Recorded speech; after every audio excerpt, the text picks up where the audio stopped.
კომუნალურ გადასახადს. აქ არის დასუფთავების გადასახადი, აქ არის წყლის გადასახადი, ელექტროენერგიის და ასე შემდეგ. ავიჭერთ დასუფთავების გადასახადს.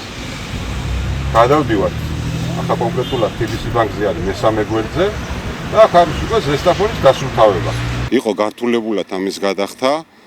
უნდა მოსულიყო მოქალაქე ჩვენთან ოფისში, ამოეღო აბონენტის ნომერი, დასულიყო მე ან Liberty ბანკში, ან თუ არ ვცდები საქართველოს ბანკში და მოეხდინა გადახდა.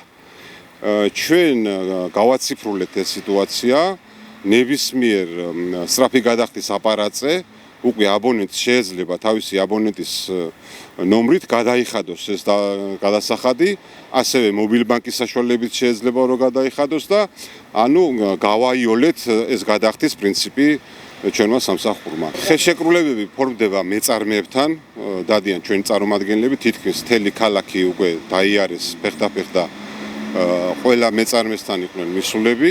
ეს არის საკრებულოს დადგენილებით დაწესებული ტარიფები, ზესტაფონის საკრებულომ დაადგინა და ყველა მეწარმეს ეს იქნება თქვა სასურსათო მაღაზია, ეს იქნება სადალაქო, ეს იქნება თქვა კაფე, ყველას აქვს თავთავისი ტარიფები. ააცნობენ ადგილზე საკრებულოს დადგენილებას, ზომავენ ტერიტორიებს, ზოგი კვადრატულობით არის, ზოგი სკამების მიხედვით არის, ააცნობენ ამ დოკუმენტს დადგენილებას და მის მიხედვით ხდება ხელშეკრულების დადება და ასე რომ თქვათ ტარიფის გამოყვანა. პირველი ეტაპი იყო ეს მეწარმეების აბონირება.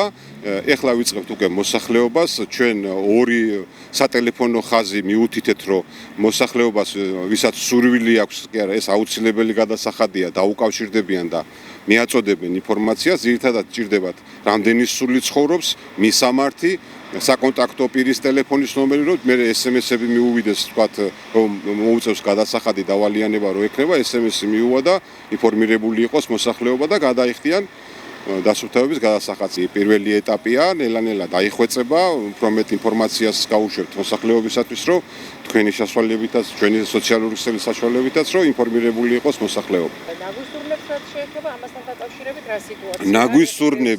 ნაგვისურნების პრობლემები არსებობს, კი ბატონო გეთანხმებით ამაში.